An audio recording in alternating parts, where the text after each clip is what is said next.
त्या स्वारीमध्ये शिवरायांच्या जीवाशी ही स्वारी येईल असं बहुधा प्रत्येक व्यक्तीला वाटत होतं. कारण अफजल खान हा ज्या तयारीनिशी आपल्या स्वराज्यावर चालून आला होता, ती तयारी पाहता, त्याचं सैन्य पाहता, त्याची ताकद पाहता स्वराज्यावरचं हे सगळ्यात मोठं संकट त्यावेळी मानलं जातं.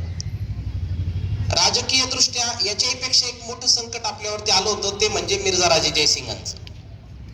पुरंदरचा जो तह झाला, तो तह सुद्धा आपण वाचलेला आहे की त्या तहामध्ये 23 किल्ले, महाराजांच्या ताब्यात असलेले 23 किल्ले आपल्याला मिर्झा राजेंच्या स्वाधीन करावे लागले होते.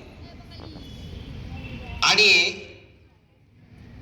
पुढे तुम्हाला माहिती आहे की मिर्झा राजेंच्या पुढच्या शर्तीनंतर महाराजांना औरंगजेबाला भेटायला दिल्लीला जावं लागलं होतं.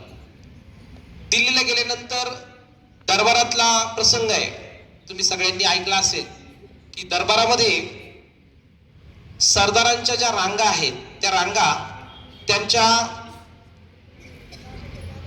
नियुक्तीनुसार, त्यांच्या लायकीनुसार, त्यांच्या पात्रतेनुसार रांगा केलेल्या असायच्या. त्यामध्ये पंचहजारी सरदार किंवा सप्तहजारी सरदार अशा प्रकारचे सरदार असायचे की ज्यांची जशी पात्रता आहे त्या पात्रतेमध्ये त्यांना रांगेत उभं राहावं लागायचं.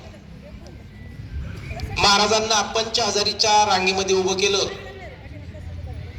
महाराजांना या गोष्टीचा खूप अपमान वाटला. महाराजांच्या समोर असे काही माणसं उभे होते की ज्या माणसांनी महाराजांना पाठ दाखवून मैदानातून पळून गेलेले अशी काही माणसं महाराजांच्या समोर उभी होते की ज्यांची पात्रता आपल्या पायाजवळ सुद्धा उभं राहण्याची नाही. अशी काही सरदार मंडळी आपल्या पुढच्या रांगेमध्ये उभे आहेत. हे पाहून छत्रपती शिवरायांना तो अपमान वाटला आणि अपमान वाटल्यानंतर त्यांनी आपल्या बरोबर आलेले रामसिंग जे होते, त्या रामसिंगांना सांगितलं की हा अपमान मी सहन करणार नाही, कारण हा अपमान माझा नाहीये, तो अपमान माझ्या स्वराज्याचा आहे, तो अपमान माझ्या महाराष्ट्राचा आहे आणि हा अपमान मी काही सहन करणार नाही. कशी तरी त्यांची समजूत काढत रामसिंग त्यांना समजावत होते की महाराज, दिल्ली दरबारामध्ये इतक्या मोठ्या आवाजात बोलणं हे शक्य नाही. त्यावेळी तुम्हाला एक माहिती म्हणून सांगतो की औरंगजेबाच्या समोर किंवा बादशाच्या समोर जेव्हा बोलायचं असायचं त्यावेळी तोंडावरती रुमाल घेऊन बोलावं लागायचं. खाली वाकून आणि रुमाल तोंडाला लावून बोललं जायचं. बादशाचा अपमान होऊ नये यासाठी आवाजाचा स्तर अगदी खाली राहायला हवा, अशा एक दंडक त्या दरबाराचा असायचा. परंतु छत्रपती शिवरायांचा अपमान झाल्यानंतर शिवरायांनी ज्या आविर्भावात आपलं मत व्यक्त केलं त्याने तो दरबार स्थिमित झाला. औरंगजेबाच्या कानावर देखील हे सगळं गेलं. औरंगजेबाला तो अपमान वाटला आणि औरंगजेबाने छत्रपती शिवरायांना कैद करण्याचा आदेश दिला.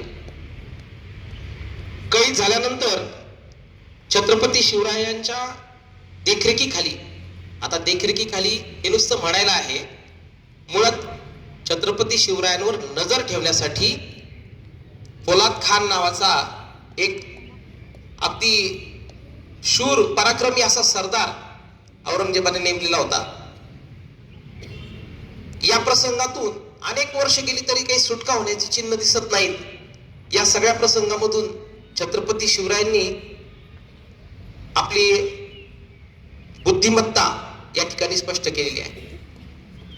एकही माणसाचा जीव न जाता, एकही माणसाची हानी न करता औरंगजेबाच्या ताब्यातून दिल्लीवरून थेट स्वराज्यामध्ये संभाजीराजांना घेऊन सही सलामत निसटून परत येण्याचं काम आपल्या बुद्धिचातुर्याच्या जोरावरती छत्रपती शिवरायांनी करून दाखवलं.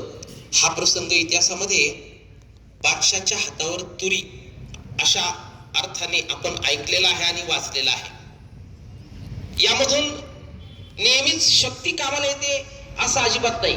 प्रसंगी आपल्याला आपलं बुद्धिचातुर्य, त्या ठिकाणी असलेली प्रसंगावधानता वापरता आली पाहिजे. हे शिवरायांच्या या प्रसंगातून आपल्याला समजतं.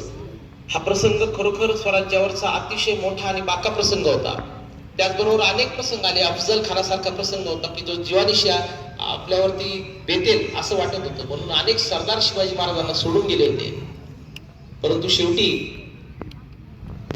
छत्रपती शिवरायांच्या व्यक्तिमत्वातले हे सगळे गुण, हे सगळे व्यक्तिमत्वातले पैलू आपल्याला प्रत्येक प्रसंगामधून पाहायला मिळतात आणि शिकायला मिळतात. विद्यार्थ्यांनी अशा प्रसंगातून आपल्याला शिकायचंय की फक्त शक्तीच उपयोगी येते असं अजिबात नाही. प्रसंगी आपल्याला बुद्धिमत्ता सुद्धा वापरावी लागेल आणि बुद्धिमत्तेचा वापर करून आपल्याला